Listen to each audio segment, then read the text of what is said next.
The best mentors in my medical training to date have been committed to my education and also have really modeled important characteristics that I would like to emulate.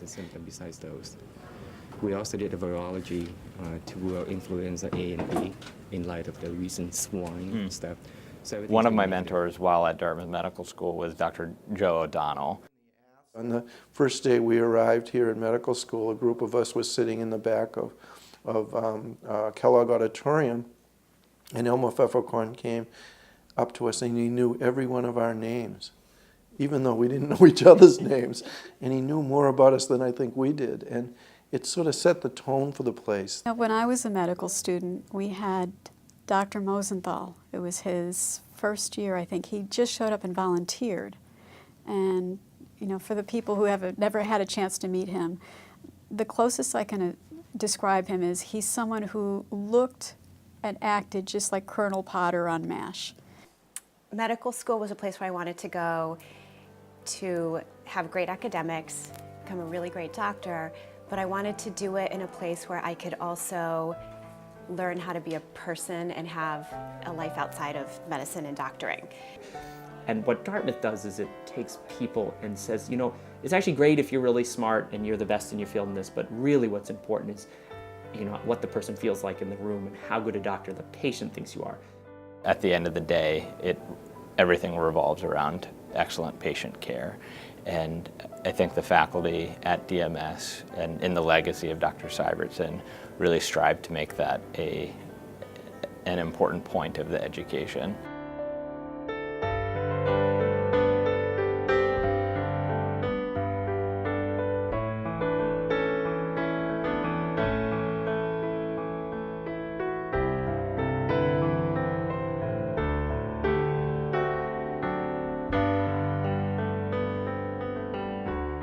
One day I was walking across the green going somewhere, and Dr. Syvertsen coming in the direction. He stopped me and he said, McDowell, I want you at Dartmouth Medical School. And I said, yes, sir. That was my application and acceptance. Isaac Newton said that the reason I can see further is because I stand on the shoulders of giants, and Sy was certainly a giant. Sy was it. Dr. Syvertsen was the dean, the anatomy professor, ran the school, and we were his boys, and he really watched after us, although you really didn't know that because he wasn't warm and cuddly. We had the greatest respect, somewhat a little bit of fear, but the greatest respect for Dean Sy. Well, he projected great authority and discipline.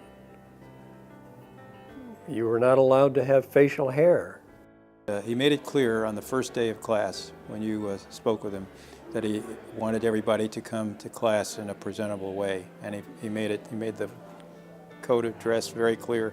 He said if you came to class without shaving, don't even think about it because he'd send you back. From now on, no matter where you are in this community or anywhere, you are going to be identified as physicians, not necessarily medical students. People can't tell the difference. And so you are to behave and dress like a physician.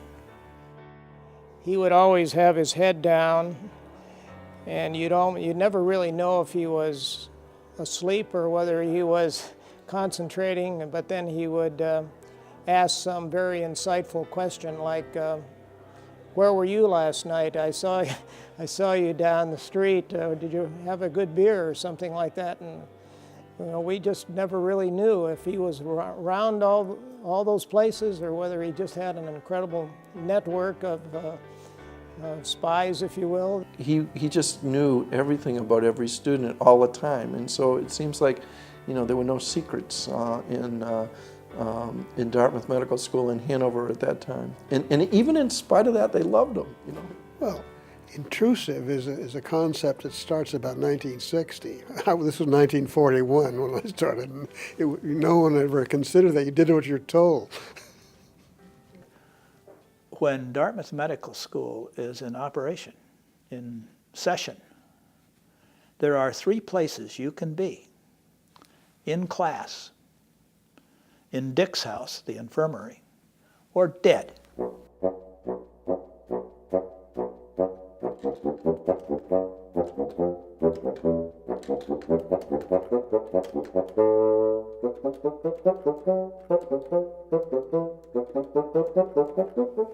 Well, the 2 years of medical education at Dartmouth Medical School was really very intimate. The faculty was 6 or 7 people. We all had names for them. There was Snuffy Smith and Num Num Nybor and Mealy Mouth Mather and Ghoul Campbell. There was very tight faculty, so they knew us well and we knew them well. Si called me into his office, and I didn't know what this was all about, but he said, "Thomas," he said, "I'm sure you realize that you're not the type of student that ordinarily gets into medical school." It turns out that I had flunked out of Dartmouth College. And then when I met my wife, she said, "What are you going to do when you get out of the Navy?" And I said, "Well, I'd really like to be a doctor, and I'd like to finish Dartmouth." And she said, "Well, write them a letter." And I wrote them a letter, and lo and behold, they said, yes, I could come back, but I'd have to take an extra year, do all the pre-med courses that I hadn't had. And when I came back, I got 1 B, the rest were A's, for 2 years, so that was okay. But anyway, he said, "I think that you have matured a little in the 4 years you were away, and I think maybe you can handle medical school. But I'm watching that on you." And he did. He watched over all of us. If you did something wrong, you didn't study quite hard enough or something, then it was, you're kind of violating his code. It was kind of an insult to him. He somehow got that across. I would describe him as the classic foxy grandpa. He sort of was like this. "Mr. Friedman, I understand you're interested in going to the medical school. Well, let me see the program you have out. Yeah, this is the Dartmouth pre-med program. That'll be satisfactory." That was it. Well, I chose chemistry zoology due to Cy, really, because they said there's a nice young fellow up there who's the secretary of the medical school, and he'll advise you on your courses. So I went to see him, and what are your courses for next year? So he said, well, they're pretty much prescribed if I want to at least keep the door open for an early admission to medical school. But there's one I'd like some advice on. I can have botany, which is quite nice, or physical chemistry. He said, what do you want to do? Learn to cut your lettuce? I recall the first lecture that he ever gave. He was talking about constipation, of all things, but I'll never forget his expression for the patient that took a harsh laxative. And there he was, and he exclaimed, "Blue sky from end to end." This was his description of the effects of laxatives on the bowel. Well, he taught us a lot more significant things as time went on. Well, it's sort of legendary that in our two-year school that you automatically got into another school, usually Harvard, and no problem. That wasn't always the case. One of my classmates took an interview down at Harvard, which was routine, and he was denied admission to Harvard. When Cy found out about this, he was furious. He was on the phone. He arranged a second interview. And my friend and colleague went down, had a second interview, passed with flying colors. I was determined that I was going to go to McGill. I'm not even quite sure why, but I wanted to go to McGill for the last 2 years. And he didn't tell me not to do that, but he made it pretty clear, I thought, that I would do better in Boston than in Canada. And he had nothing against Canadians, but he just thought I should go. So he was very sort of insidious in how he would get his points across. But he always wanted the very best for the medical school. And he always wanted the very best for his students. And once he accepted you into the medical school, he made it clear that you were one of his boys, and it wasn't going to be easy to get out. Cy was a great stimulus for us all. We had to respect what he had gone through, but his total dedication to Dartmouth Medical School and the products that they produce for the welfare of mankind. I think in those days, Dartmouth Medical School was severely constrained financially.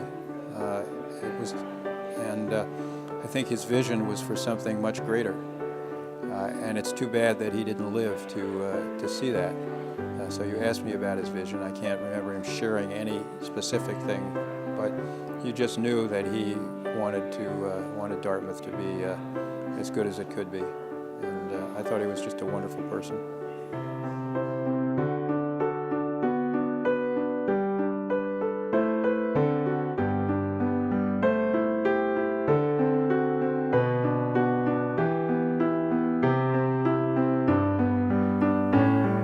Dr. Syvertsen was very committed to scholarship, to research, and also medical student education. And I feel that my time at Dartmouth, at my years there, I also found a similar interest in clinical research and in giving back to the community. One of the major characteristics I think we look for is character. Is a student who is going to be doing the right thing when they're called upon to do the right thing. And I have to say that I think that together we do a really great job of balancing everything. And as I think about that, I think that's what Cy was about. Everything sort of just in its place, balanced just the right way, so that it all comes together. Balance is a great word. I'll let you know a secret about the whole Syvertsen committee.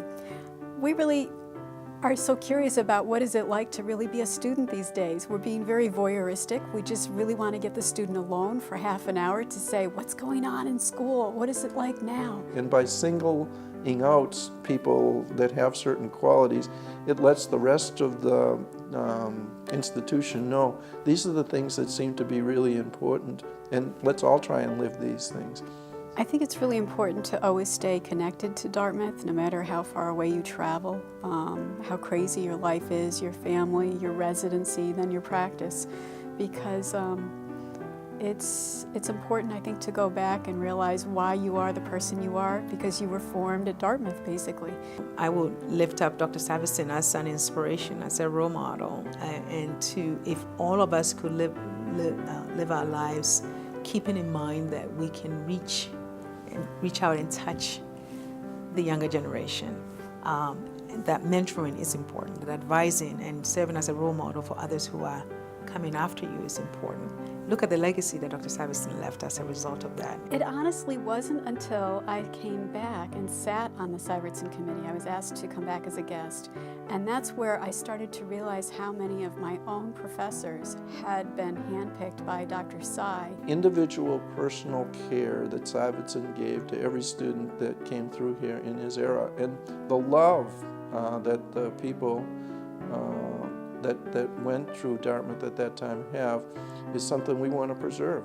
Well, I think it was a tangible and practical reminder of what Dartmouth Medical School values in their graduates, because to have an award and to be able to read it and learn that there was a dean who believed that all students should actually exhibit these qualities was for me a reminder, a constant reminder that it wasn't simply enough to have an MD degree from one of the best medical schools in the country, but that I needed to also strive to actually exhibit those qualities.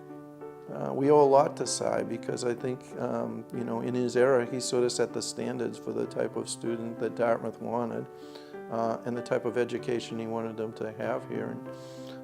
And sort of the hands-on, approach where everybody knows your name and everybody's glad you came, you know, is something that I think we all try to live up to still. We can't lose that passion that those people that went through the Psy generation had for Psy and for medicine and for Dartmouth. I think most people who go off this track have met somebody who is just an inspiring mentor. And we just need more inspiring mentors. That's what we want our students to aspire to be, is people who literally can change the world of medicine for the better. That's what Psy wanted, I think. And I think that has always been a comfort to know that there's a whole institution behind me that feels the way that I do. And that you're not alone when you're trying to do the right thing and sometimes you're fighting against the tide. I think that comes from the professors, that many of them were taught by Psy. I think it's the whole, again, nurturing environment that creates a doctor as a whole person, not just someone who understands anatomy or just physiology. By and large, all the things that we do here, they're not necessarily enduring as the relationships and the people and the impact that we have on people. And so take the time to reach out to someone and make a difference in their lives.